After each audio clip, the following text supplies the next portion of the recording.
ni tarehe 7 ya mwezi Machi mwaka 2025, tukielekea kumpokea mgeni Sabato katika Sabato ya tarehe 8 mwezi wa 3 mwaka 2025.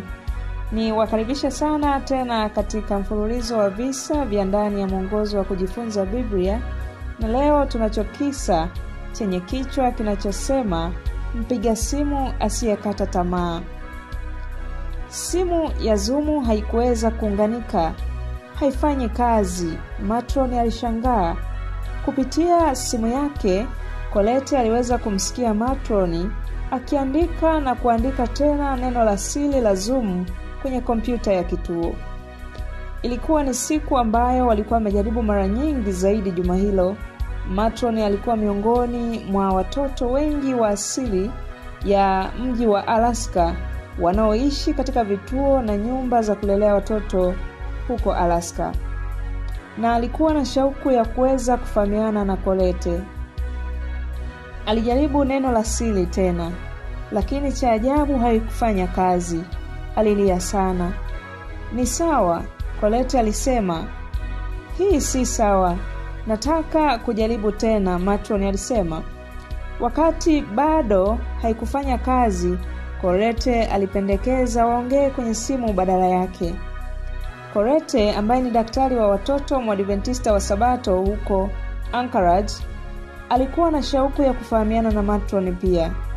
Msichana mzaliwa wa Alaska, Matron alistahili kuwasiliwa katika kituo cha Fairbanks kilichoko umbali wa maili takriban 360. Matron alikubali kuongea na simu kwa kusita. Swali la kwanza alilouliza, "Sheria za nyumba yako ni zipi?" "Hili ni jambo tunaloweza kulizungumzia zaidi ukifika nyumbani," Colette alisema. "Lakini heshima ni kubwa sana katika nyumba yangu." Matron alimhoji Colette kwa takriban dakika 30 zilizofuata. Mwishoni mwa mazungumzo alisema, "Unajua mama yangu mlezi ataniasili?" "Aliniasili?" aliuliza.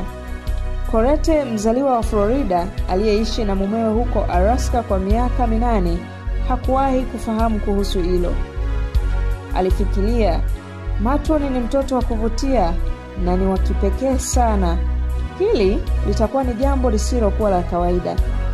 Kwa upande wake, Matron alijua kwamba Colette alikuwa akitafuta kumwasili, lakini hakutaka kusononeka. Kwa hiyo alifanya iwe vigumu kwa Colette kuwa karibu. Colette aliuliza ni mara ngapi angeweza kumpigia simu, na Matron akapendekeza mara moja kwa juma, siku ya Jumanne. Lakini Colette alipopiga simu, Matron hakupatikana na hakujibu. Walibadilishana muda kuwa Alhamisi na kisha Jumamosi. Colette alihisi kwamba Matron alikuwa amekasirika sana, lakini hakuweza kuelewa ni kwa nini. Aliamua kuendelea kupiga simu kila Jumanne, iwe Matron alitaka kuzungumza ama la. Alipendelea kupiga simu kwa upendo usio na masharti. Moyo wa Matron ulianza kuyeyuka. Kisa hiki cha utume kinatoa mtazamo wa ndani wa mradi uliopita wa Sabato ya 13. Daktari wa watoto Colette, ambaye pia ni kiongozi msaidizi wa kanisa la Waadventista wa Sabato la Bethel huko katika mji wa Alaska, lililopokea sehemu ya sadaka ya Sabato ya 13 ya mwaka 2024.